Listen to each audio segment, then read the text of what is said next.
Hi, this is Qasim Malik of Gala Film, where we're pioneering the future of cinema through blockchain innovation. You're tuned into the Edge of NFT, pioneering entertaining content for creators and audiences alike at the edge of Gala. Keep listening. Hi, NFT curious listeners. Stay tuned for today's episode to learn why Gala is set to revolutionize the film industry by breaking down the traditional barriers in film entertainment with its free, high quality content. And why their premiere show Razor is going to be breaking boundaries in both cinema and blockchain. And finally, how you can run your own virtual theater and choose what shows up on the screen. It's another exploration at the edge of Gala, so grab your popcorn and cue the intro. Welcome to the Edge of NFT, the podcast that brings you the top 1% of Web3 today and what will stand the test of time. We explore the nuts and bolts of the business side and also the human element of how Web3 is changing the way we interact with the things we love. This podcast is for the dreamers, disruptors, and doers who are pumped about this ecosystem and driving where it goes next. Welcome to the Edge of NFT, the podcast created by Jeff Kelly, Ethan Jenny, and Josh Krieger, featuring a variety of top-notch guests and other hosts like myself, Richard Carthon. It's another production of the Edge of Company, a quickly growing media ecosystem empowering the pioneers of Web3 tech and culture, and responsible for other groundbreaking endeavors like the Outer Edge LA Innovation Festival. Welcome back to our special new reoccurring segment, Edge of Gala, where we're catching up with the team of Gala every month, given the breadth and depth of the special growing ecosystem. For those who don't already know, Galafilm is a pioneering platform in the decentralized cinema sector, blends traditional filmmaking with blockchain technology, and offers a unique watch-to-earn experience. It empowers artists and audiences with features like NFT ownership and node operations, revolutionizing content distribution and audience engagement, and paving the way for the new era in Web3 entertainment. This regular segment is sponsored by our friends at Gala, the world-leading Web3 entertainment company that's reshaping the future of entertainment with blockchain technology. Gala's journey began in 2019 when they launched Gala Games, and since then they've expanded their horizons to include Gala Music and Gala Film. They empower content creators and emerging talent by returning creative licenses and providing a direct connection to their audience, offering genuine involvement in innovative projects. Today, we'll focus on some exciting updates around Gala with our guest, Qasim Malik, who is the co-founder of Grasshopper and Galafilm product strategist. He merges cinema with blockchain, and with a background with Accenture and IBM, he is steering Galafilm toward reshaping the film industry through innovative decentralized solutions. His experience in product management and Web3 strategies provides a unique position in advancing Gala's mission to revolutionize entertainment and the audience engagement. Let's get started. Hey, Qasim. Hey guys, how's it going? Good. How are you doing today? Not too bad, not too bad. How about yourself? Can't complain. Where are you joining us from? I'm joining out of Toronto, Canada, so just north of the border. All right. Yeah, it's quite a sunny day out here. I'm glad to see it in March. Usually, there's like 3 or 4 feet of snow, so you're not gonna hear a complaint from me. Very cool. Speaking of snow, I am joining this show instead of LA out of Boston. I'm here for my girlfriend's brother's 40th birthday party, and I guess by the time this show airs, it won't be a surprise that we're going dog sledding tomorrow in Maine. So I'm really excited to check that off the bucket list. Oh, that's awesome. That's awesome. Have you been? I haven't actually. You know what? I don't go south of the border too much. More recently, we've had an offsite in California, so I'm back and forth there. But I've never been to Boston. I would love to go. I know it's a major sports town. Not a huge Boston Celtics fan, but I might go down there one day. Oh man, it's gonna be terrible then when they win the playoffs this year finally. So Yeah, I don't know about that. I don't know. Maybe maybe we'll catch up in a couple months and see. Well, Toronto Raptors aren't doing all that well this year, so I shouldn't be the one to talk, I guess. yeah, well, we have a long legacy, but I think our time is due again. We'll see how it goes. But just to flip the subject, this is a Web3 podcast, so I guess we should talk Right. about Web3 for a little while. A quick word from our sponsors who's ready to navigate the cutting edge of tomorrow's legal landscape. Because at Zuber Lawler, they're not just attorneys, they're visionaries. With expertise in emerging technologies like AI, blockchain, and the metaverse, they're paving the way for you to seize the future. For mergers and acquisitions to IP, their selective team delivers strategic solutions tailored to the ever-changing world of technology. Join us at Zuber Lawler, where the future meets the law at zuberlawler.com. Back to the episode. So, you similar to actually my background, you come from consulting and sort of ventured into strategizing Web3 products at Gala. It's a pretty big leap. Some people ask me, Yeah. how did you go from consulting to entrepreneurship to Web3? And I guess I have the same question for you. Yeah, I think Web3 has like this inherent entrepreneurship aspect. I was with IBM and Accenture for quite some time. I developed a keen interest for the blockchain space, I would say in about 2018, and more so in 2020, where I started to sort of theorize the practical use cases of blockchain. Initially, my interest was in Gala Games. At the time, games was the only vector or sector that we were pursuing. And I think the handshake between the blockchain in games and in-game ownership of assets was a very obvious sort of thesis that I was behind. And so that led to a more curious endeavor in reaching out to Gala in really trying to shape the future of somebody who plays games. I knew for a fact that the future is going to move towards tokenization of in-game ownership. As somebody who had played a lot of games and lost a lot of the assets when I no longer played those games, I knew that there has to be a way to retain value in your gameplay, in your time and sweat that you invest into a game. So that use case led to me developing a more keen interest in blockchain space, theorizing what the blockchain or the underlying tech of blockchain could be used for in the future. And so that led me to Gala Games, and from there, as we sort of ventured into music and film, I think that the next more obvious sort of broken industry was definitely the film industry. And so here I am trying to sort of reshape what the creator fan experience could look like in terms of content consumption, viewership, and just artist control. So Very it Definitely. absolutely, yeah. So to answer your question, it absolutely is a major pivot from consulting to Web3.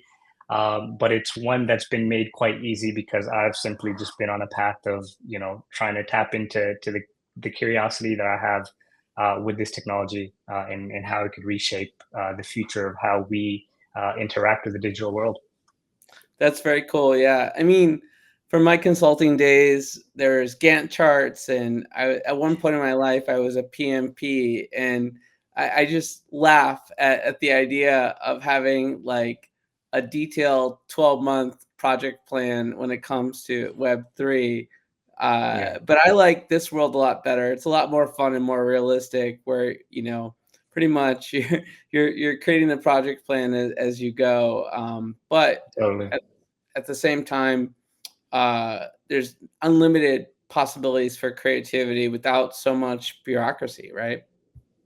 Yeah, I think it's an ever evolving space. You hear the phrase "you're still early" quite a bit in sort of the crypto and the blockchain space, especially in Web3.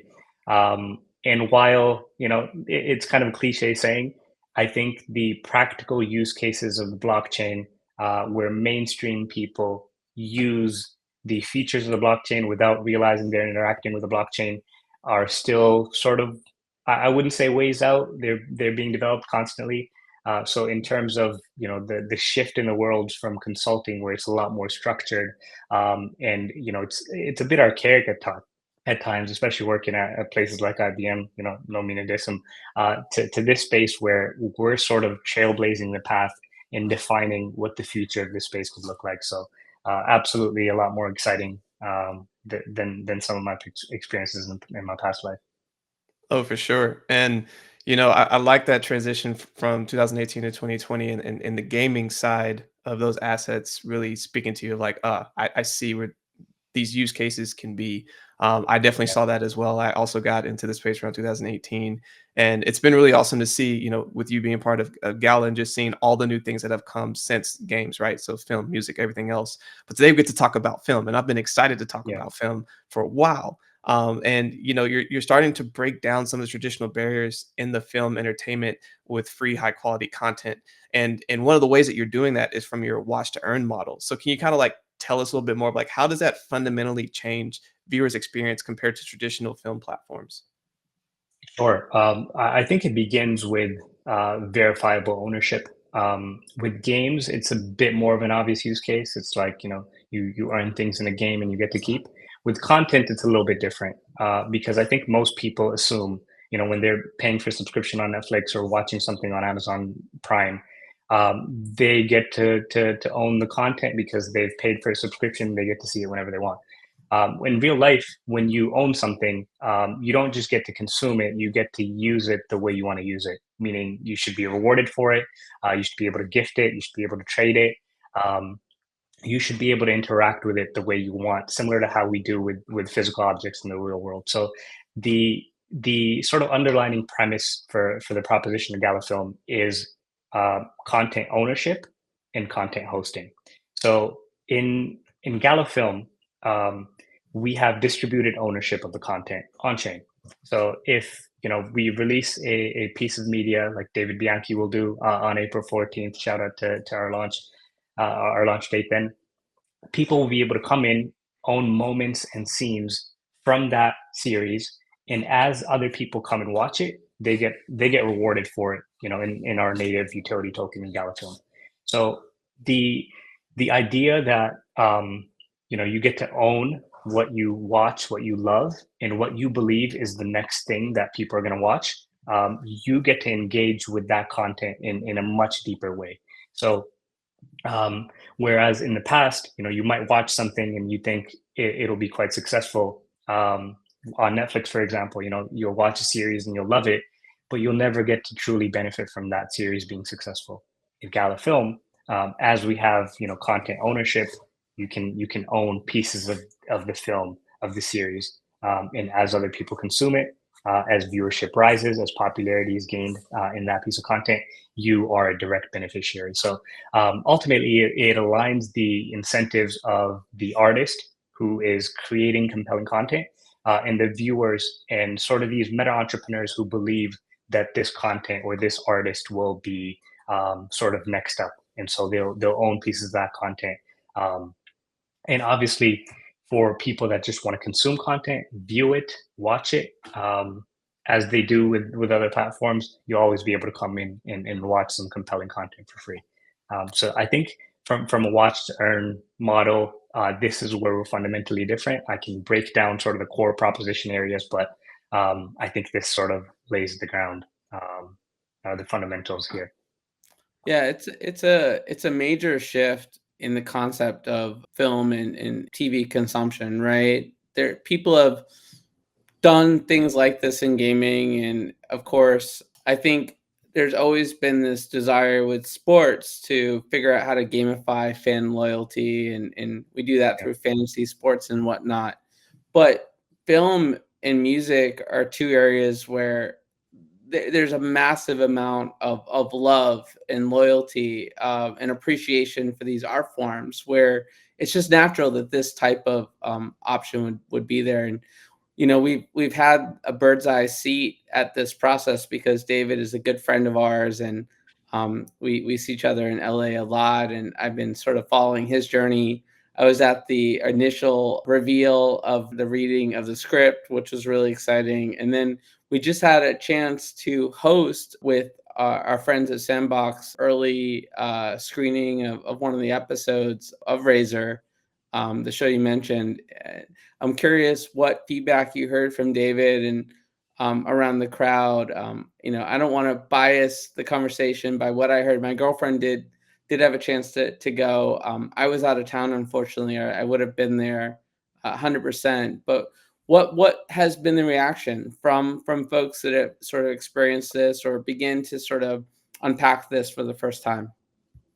Yeah, I actually haven't had the pleasure of having a direct conversation with David since this event, but I know David to be, speaking of trailblazers, he is absolutely a trailblazer in this space.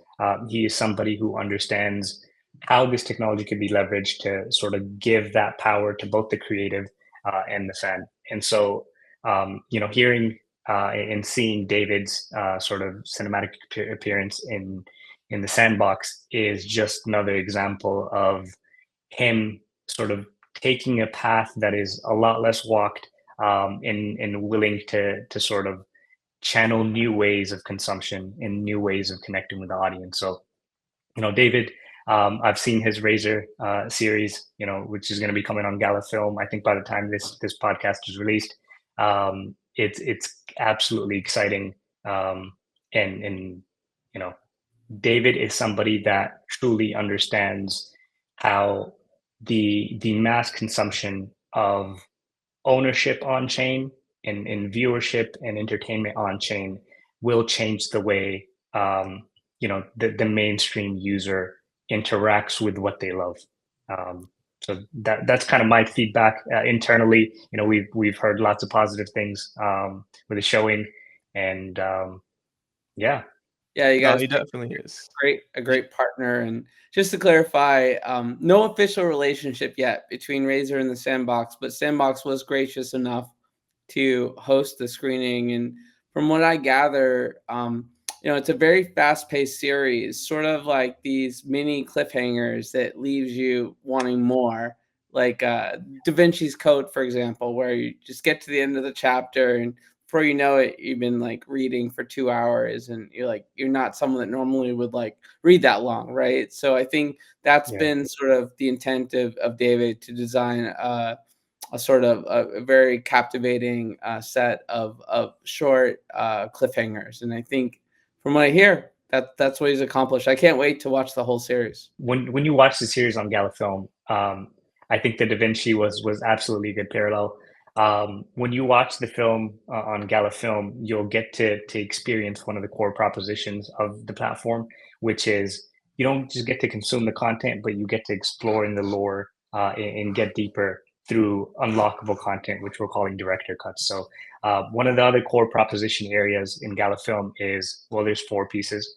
So there's watching, there's unlocking, there's content ownership through moments, and then there's content hosting through our nodes.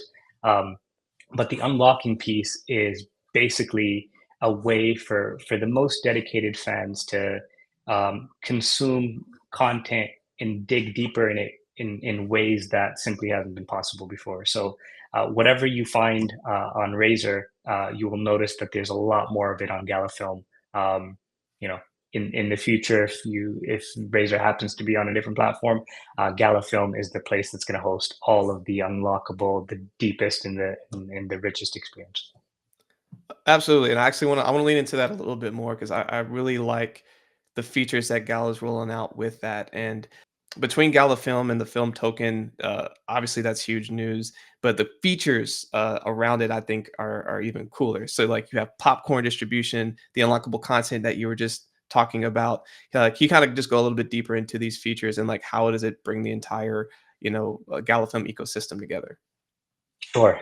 Yeah, the way I like to sort of conceptualize the core proposition areas of Galafilm is watch unbelievable, compelling content for free, unlock deeper lore, and go and get a richer experience for the films and series that you love. Own the content that exists on Galafilm and be rewarded for it as other people watch that content.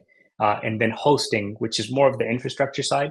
But we don't use centralized servers to host our content. We use the decentralized content delivery system using our nodes, which is they're basically like theaters. So imagine you're a theater owner and you have a bunch of screens in your theater, and you get to decide what content is displayed in your showtime. And as that content is watched, you're also rewarded for it. So the core sort of proposition areas: watch, unlock, own through content ownership, and host through nodes. And I think these four pieces have an offer for everyone, because we understand that when it comes to entertainment value, not everyone's going to care about the rewards, incentives, or how the blockchain features changes the way they interact. Because some people will just come in, they want to watch similar to how they watch in other places, and just be wowed by the content. And so there's an offer for that.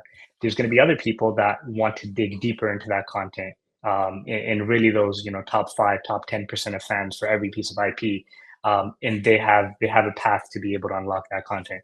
And there's going to be other people that believe that the content that they're watching is so compelling that there's an opportunity there. There's rewards to be had for owning that content, so they'll want to own the moments and the scenes for that content. And then there's the theater and the screen nodes, which is basically it's kind of a bet on the platform, and the viewership of an on-chain platform like Galafilm being successful, in that you have content for free and there are people that want to watch it. And so those 4 key areas, in my opinion, break down the full proposition. And there's an offer for everyone: people who simply care about the entertainment value, and people who care about the rewards that come with that. Just a Yeah. clarifying question there. With the And now for a quick word from our sponsor before we dive into the next segment. Are you ready to take your sports predictions to the next level? Look no further than maincard.io, the fantasy management platform that's taking the blockchain world by storm. With MainCard, every card is a ticket to excitement. You can predict sport outcomes, trade cards in the marketplace, and challenge opponents in thrilling weekly duels. And don't wait. Head to maincard.io now and start earning rewards with your NFTs, because it pays to be early. And now back to today's episode. ability to watch from a node, is it like a movie theater where there's different size theaters where you have to watch a certain set times, or is it a little bit more free flow? It's absolutely a little bit more free flow. The nodes are, again, much more of an infrastructure side of things, and so maybe not every consumer and every user cares about how that content is distributed. But for people that understand the space and are really sort of decentralization maxis, who know that there's value in having redundancy, in how that content is distributed. So it's kind of like a theater in the sense that you are a theater node. Everyone on the Gala Film platform is basically a theater node. How many screens you have in your theater depends on how many nodes you have, and you get to decide the content that's playing in your theater, essentially. And similar to how in a real life movie theater, when people come and watch, you benefit from that. It'll be the same on Galafilm, in a virtual space. Cool. Yeah, I like it a lot. I mean, I like the model. I love entertainment. I go and watch. I go to the theaters at least once a week, sometimes twice. And this model is something that I wish could be incorporated into quite a few of the different movies and even the types of new series that are coming out.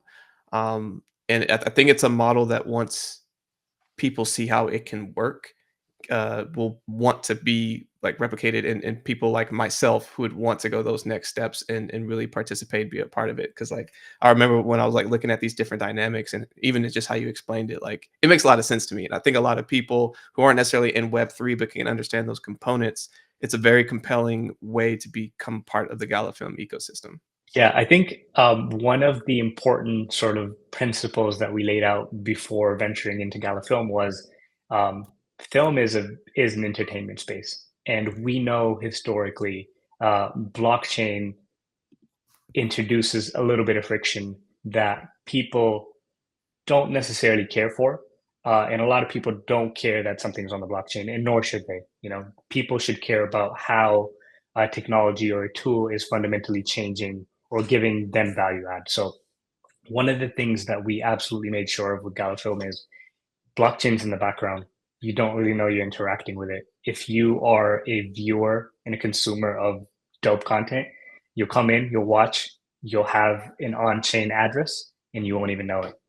You'll be able to own pieces of unlockable content and content from the series. You'll be able to trade it, and the idea is you shouldn't know you're dealing with the friction that historically blockchain is introduced. So Yeah, no, it totally makes sense, man. I mean, look, when you go to the movies, all you know is like, I got a ticket, I'm gonna get some popcorn, I'm gonna watch a great film. You don't think about yeah, like what's going on in the control tower over there, or absolutely. how do they manage their ticketing system. You just enjoy the experience, right? And good movie theaters, it's a seamless experience especially if they have the really comfy seats. So I'm with you Yeah, 100%. Let's dive a little bit deeper into this new film token that is part of the Gala ecosystem. Could you be a little bit more specific in terms of what the reward and content monetization mechanisms look like? sure. Yeah. So I talked about two sort of key proposition areas, which is content ownership and content hosting. And so the content is actually owned and hosted by a distributed network of people. And as they host something in their theater, they should be rewarded for it, especially if what they're hosting is popular and gets a lot of viewership. And so the emissions for the Gala token are actually based off of this constructive participation, is what we call it. So if you own a node or if you own moments and scenes of a piece of content, and that content is viewed, that essentially leads to an emission cycle where every day there's new film token being emitted. Obviously, it has a max supply of 500 million, but the idea is as you are enabling the existence of this decentralized platform, um, and people are consuming it, you are emitting token and being rewarded for it. So that's sort of the emission side. Obviously, the token has a lot of utility within the Galafilm ecosystem. It's essentially a gateway for film fans, viewers to one back new content and have sort of governance in how the future of film is shaped. You're able to pitch concepts of films or back films that other people want to produce, and you're able to connect with your favorite stars through features that are not introduced just yet, but it'll be your gateway to connect with your favorite stars on the screen. So that is sort of the primary utility of the film token, in addition to obviously being able to purchase everything in the Galafilm store, which is moments and theater nodes. So emissions, you do actions that are beneficial to this ecosystem and the existence of this ecosystem, and utility is a deeper, richer connection with your favorite stars whose content you're consuming. You're through doing this, you're really empowering a lot of the end consumers, a lot of the people who are coming and enjoying and supporting these film projects. So, what impact do you think like the film token and how all of this ecosystem is being built is going to impact the film industry and creators who are in this space? Yeah, I think the concept that comes to mind is aligned incentives. I think historically, you know, um, artists have been handcuffed a little bit in their creativity and the control that they have in producing the content that they want, and viewers have been limited to just consumption of that content.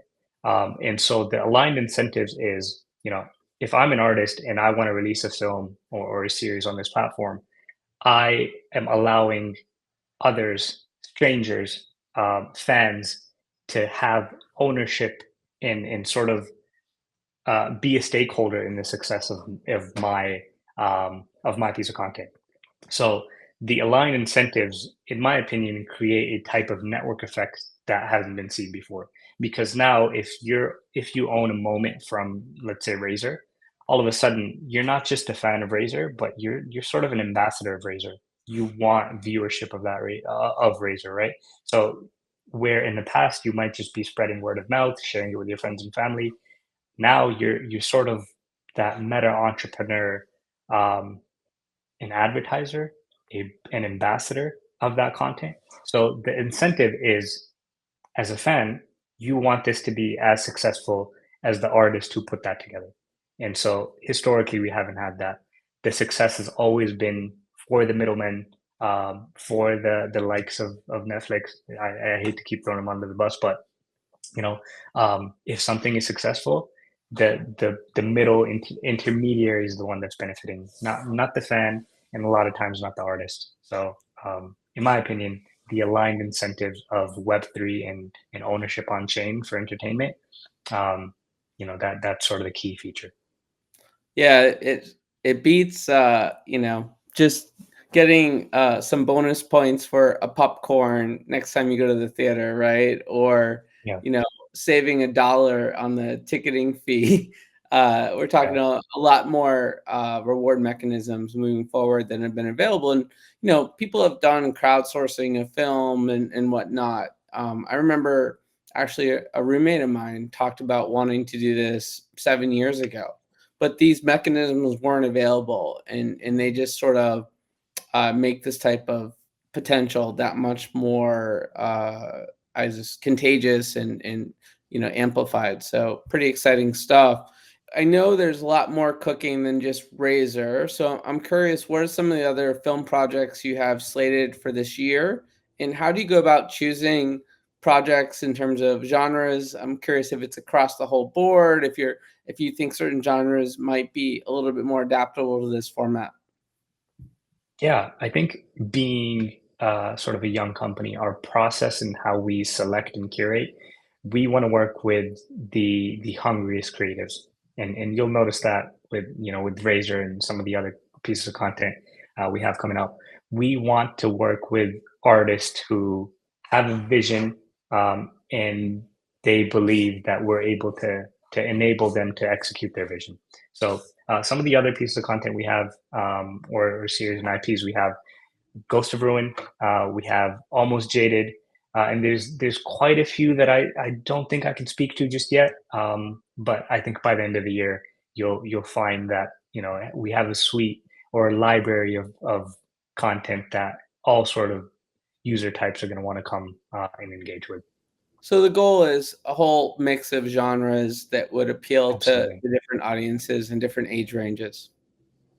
Absolutely. And I think, Razor being sort of the first release, there's going to be a lot that we're testing, that we're looking out for, measuring user engagement, retention, and based on that, I think we will use, data and wisdom of the crowd to determine what type of content people really love. Of course, there's an audience for all types of genres. And initially, that was our goal, introduce all types of genres, and get as much viewership as possible. And I don't think that changes anytime soon. Yeah. Um, well, I know I'm personally excited for what's to come with those d- different shows and everything else that's going to be released. Just with Razor, like if that's one of the first that's coming out, and how awesome that looks, like I imagine the rest of them are going to Yeah. be pretty spectacular as well. But on the subject of what does the rest of 2024 look like, would love to hear some of the roadmap that Gala Film kind of has for the rest of the year that you can share with us. And for Sure. people listening, what are some things that they can be excited about or be looking forward to next? Yeah, so I think April 14th is when we have an official launch of our platform, obviously premiering with Razor. Soon after that, we'll have Ghost of Ruin, which is an animated special. We have Almost Jaded, which is a comedy special by Barry Brewer. Hilarious. I've had the pleasure of already seeing it.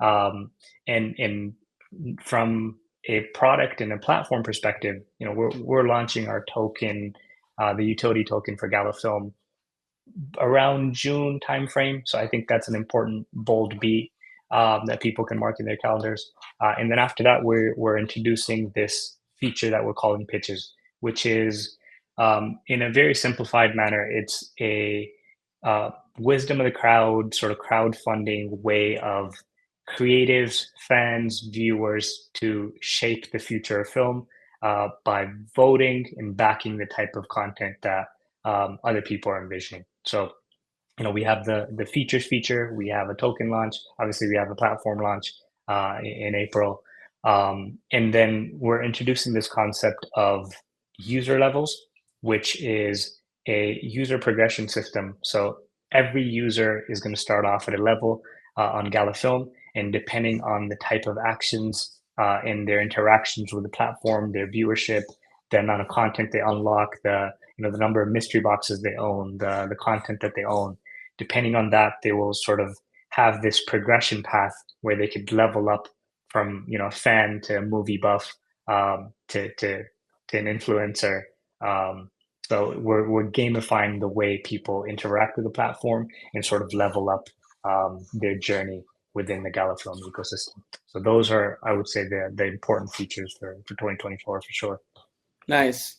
Well, really exciting stuff, and really appreciate you taking some time to unpack what's to come for Galafilm. I know I'm excited. Richard and I love watching movies and talking about shows, so we'll be tuned in to all these projects. How can our listeners find you and learn more about what's to come with Galafilm? Yeah, absolutely. Go follow Go Gala Films on Twitter or X. We have our own sort of news funnel for Gala News, and you'll be able to keep up with all the wonderful stuff we're doing across Gala, but more especially for Galafilm. I think it's a name people will be hearing quite a bit, so I definitely encourage people to sort of get in on the ground floor in the sense of appreciating sort of the next frontier in film and in the Web3 space. All right. Well, that sounds amazing. Appreciate you coming on the show. Absolutely. It's a pleasure to be here. Thank you very much, both Josh and Richard. We've reached the outer limit at the edge of NFT for today.